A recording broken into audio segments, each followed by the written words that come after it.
مرحبا، تخيل تسافر تلاقي حالك بدل ما سافرت بين الدول سافرت بالزمن. هذا اللي بصير بس تيجي على دولة أثيوبيا. Hey bro, what's the date today? It's the 25th of December 2012. اليوم تاريخ 25/12/2012 وبعد كم من يوم رح ندخل بالشهر ال13. على الأغلب بس تشوفوا هذا الفيديو رح يكون احنا في شهر 13. أهلا فيكم بالبلد رقم 49 اللي بوصله، وهاي بداية رحلتنا في القارة الأفريقية بداية من أثيوبيا.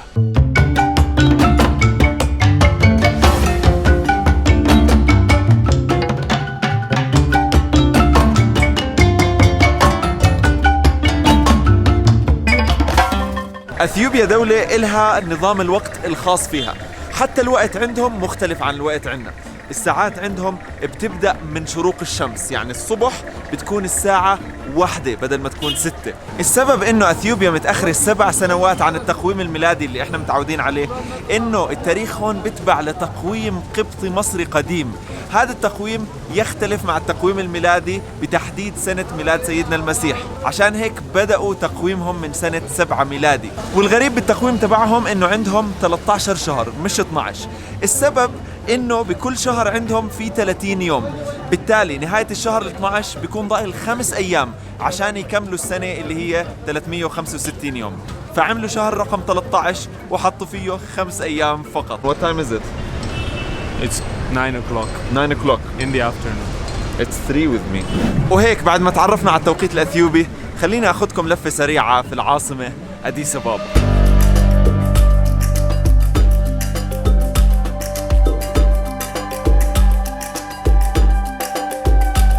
أنا هلأ في منطقة اسمها ميركاتو، زي ما بنشوف الاسم متأثر بالفترة اللي كانوا الإيطاليين موجودين فيها هون. المكان هو أكبر سوق في كل أفريقيا، المكان هائل الحجم، ممكن تمشي فيه لساعات وساعات وما تخلص.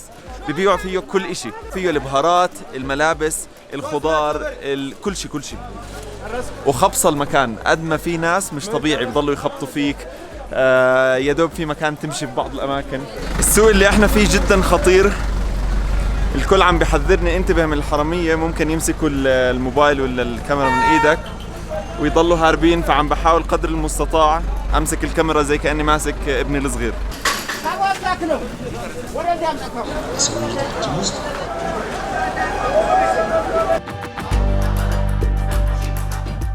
طب طلبت الاكل الشعبية اللي هي اسمها شيرو، تتكون من حبوب الحمص المطحونة مع بهارات، ما بعرف بالضبط شو هي، بس جدا زاكية، وبتتقدم طبعا مع خبز الانجيرة.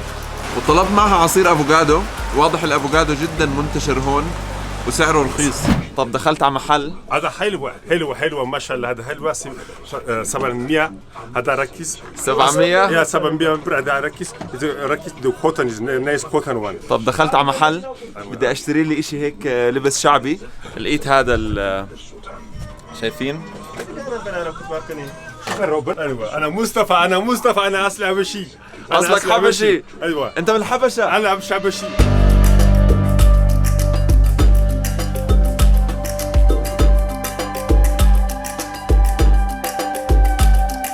وين ما تمشي في اثيوبيا راح تشوف السيارات الزرقاء. هاي السيارات الزرقاء عندهم تاكسي، لسبب ما اختاروا اللون الازرق، ما بعرف ليش، كله بطلع علي. مدينة أديس أبابا عاصمة أثيوبيا هي واحدة من أعلى المدن العواصم، هي من أعلى العواصم الموجودة في العالم. بالتالي ما تستغرب إذا شفت الناس هون لابسين جاكيتات، الجو مطر وبرد، لأنه هذا شيء طبيعي في عاصمة بهذا الارتفاع. أيوة عندهم هون قات، تعرفوا القات بسموه تشات، اللي هو نفسه اللي في اليمن معروف، بس حسب ما سمعت انه الكواليتي تبع اللي هون احسن، بس محطوط بالسوبر ماركت يعني. طيب بعد نص اليوم مع كل التعب اجيت على واحد من اقدم محلات القهوة الموجودة في كل اثيوبيا، اسمه توموكا، مع صديقي عمران. فاجين نشرب قهوة مع بعض. القهوة عندهم يقال انها احسن قهوة في كل اثيوبيا، القهوة الايطالية الماكياتو. خلينا نشوف.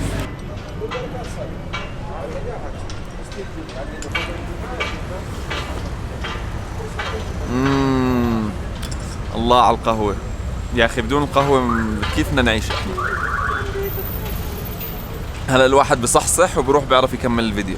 How is the coffee يا عمران؟ It's the best period. So good. طب لقينا الناس متجمعين على محل ببيع كيك، ما بعرف شو، بس كالعادة لازم نلحق صوت الشعب، وعمران بحكي لي انه المحل هذا مشهور. They're one of the oldest cake shops in Addis. Okay. They serve cream puffs and everything. Okay. People are lined up, as you can see. In fact, we're lucky enough to be at the start of the line. Yeah. Hopefully by 15 minutes we're gonna show you what we get inside.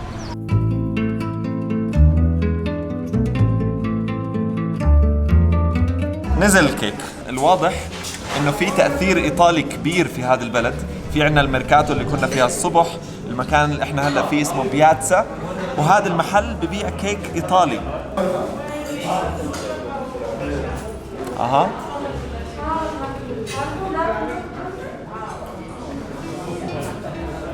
صراحة رهيب. كل هدول طلعوا تقريبا بدولار واحد. تحسها هيك كيكة معمولة بالبيت، طعمها مش كتير قوي ولا خفيف، بتحس فيها طعم البيت. دخلنا هلا منطقة بياتزا.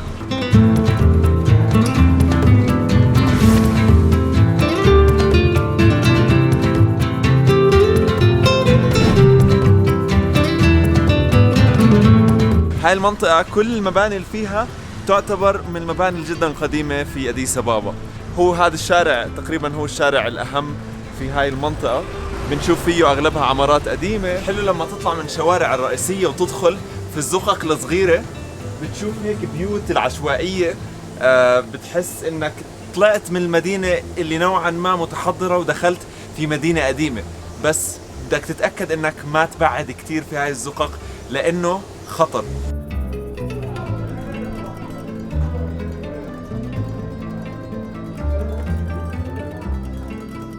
وراح تلاحظ كتير وانت ماشي في شوارع أديس أبابا انه القهوة اللي بسموها بنة هون هي جزء كبير من ثقافة الشارع الشعبية. فوين ما تمشي راح تلاقي هيك اماكن صغيرة في الشارع بيعملوا قهوة بهاي الاباريق، بيعملوها على الجمر، بتكون بتضلها تهوي لتسخن القهوة، وبصبوا لك في الكاسات اللي مصفوفين. كل مكان موجودين، يعني على كل 10 متر في محل زي هذا. يما بتغلي. طبعا القهوة بتنشرب بدون سكر، وما عندي مشكلة تطاوشوا على الموضوع بالتعليقات سبوني، لكن هذا الرأي ما عندي تراجع فيه. القهوة مع سكر مش قهوة.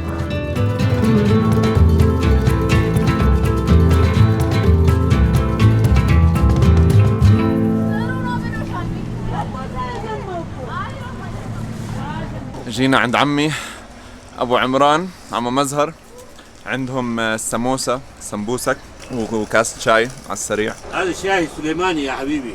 ايه اقول لك شرفتنا ونورت بيتنا. والله النور نوركم. ايوه.